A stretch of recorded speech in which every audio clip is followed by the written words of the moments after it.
नमस्कार दोस्तों, आज हम बात करेंगे सीनियर सिटीजन्स के लिए टैक्स का क्या प्रावधान है। क्या उन्हें आईटीआर फाइल करने की ज़रूरत है? अगर नहीं करनी तो क्यों नहीं करनी, उसके बारे में आज चर्चा करेंगे।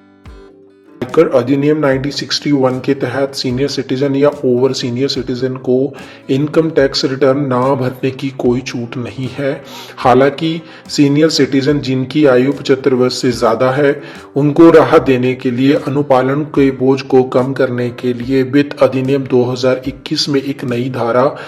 194P शामिल की गई है। उस धारा में क्या है वो आगे बढ़ेंगे। इस अधिनियम के तहत बैंकिंग कंपनी जिसमें आपकी पेंशन आती है, वो करदाता का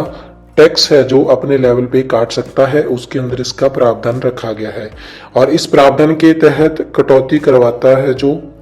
टैक्स दाता, वो अगर उसकी आयु 75 वर्ष है या पिछले साल में उसकी 75 वर्ष आयु थी, अब वो अगर कटौती करवाना चाहता है तो उसके दो अधिनियम हैं जो हम आगे पढ़ेंगे। इस अधिनियम के भाग ए के तहत अगर सीनियर सिटीजन कहीं से कोई ब्याज प्राप्त कर रहा है किसी सेविंग स्कीम से, प्लस अपनी पेंशन प्राप्त कर रहा है बैंक खाते के अंदर, उन दोनों को उसकी इनकम का भाग माना जाएगा और उसी के हिसाब से उसका कर कंप्यूट होगा।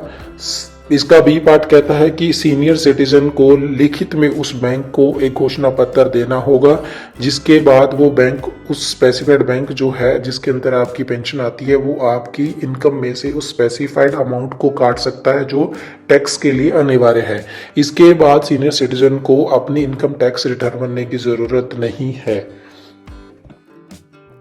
अगर कोई भी सीनियर सिटीजन इन दोनों कंडीशंस को पूरी कर लेता है तो उसके बाद कटौती करता जो आपका स्पेसिफाइड बैंक है जिसकी हम बात कर रहे हैं, तो वो अध्याय 4 के तहत कटौती कर सकता है और धारा 87A के तहत जो भी छूट दी जानी बनती है उस पर्टिकुलर सीनियर सिटीजन को, तो उसकी भी गणना कर सकता है और वो दरें लागू कर सकता है।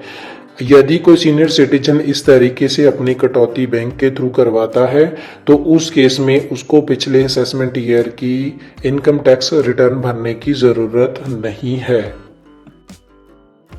वित्त अधिनियम 2021 के तहत जो नई धारा 194P जोड़ी गई है सीनियर सिटीजन्स के लिए, उसके अधिनियम के सबसेक्शन 1 के अंदर बताया गया है कि जो भी कटौती करता स्पेसिफाइड बैंक है जहां पे आपकी आय आती है, आपकी इनकम होती है जहां से, तो वहां पे चैप्टर 4A के अंदर आपको जितनी डिडक्शन मिलती है उसके हिसाब से की जाएंगी और रिबेट जो आपको 87A के तहत मिलती है वो आपको दी जाएगी।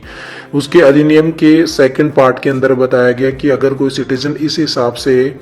करता है, अप्लाई डिडक्शंस करवाता है अपने बैंक के थ्रू, तो उसको पिछले साल की असेसमेंट ईयर पिछला जो होगा उसकी रिटर्न भरने की ज़रूरत नहीं है। और इसके अंदर कुछ एक्सप्लेनेशन भी दिए गए हैं, जैसे स्पेसिफाइड बैंक है वो क्या हो सकता है, बैंकिंग कंपनी हो सकती है एज अ सेंट्रल गवर्नमेंट जैसे नोटिफाई किया हुआ है कोई भी बैंक जहाँ पे आपकी सैलरीज आती हैं। स्पेसिफाइड सीनियर सिटीजन का मीनिंग यहाँ पे क्या है कि जिसकी एज 75 वर्ष या उससे ज़्यादा है तो उसको पिछले साल की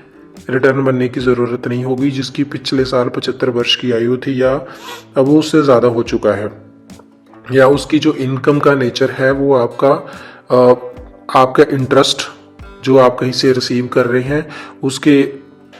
उसकी और अपनी पेंशन की जो इनकम है उन दोनों को मिला के है अगर आपकी इनकम, तो वो इसके अंदर माना जाएगा। इसके रिगार्डिंग आपको एक डिक्लेरेशन भी देना होगा उस स्पेसिफाइड बैंक को जहाँ पे आपकी सैलरीज आती है, तो उसको वेरीफाई किया जाएगा तभी आपका कटौती शुरू होगा। धन्यवाद। नए रूल्स एंड रेगुलेशन को जानने के लिए हमारे इस चैनल को सब्सक्राइब करें।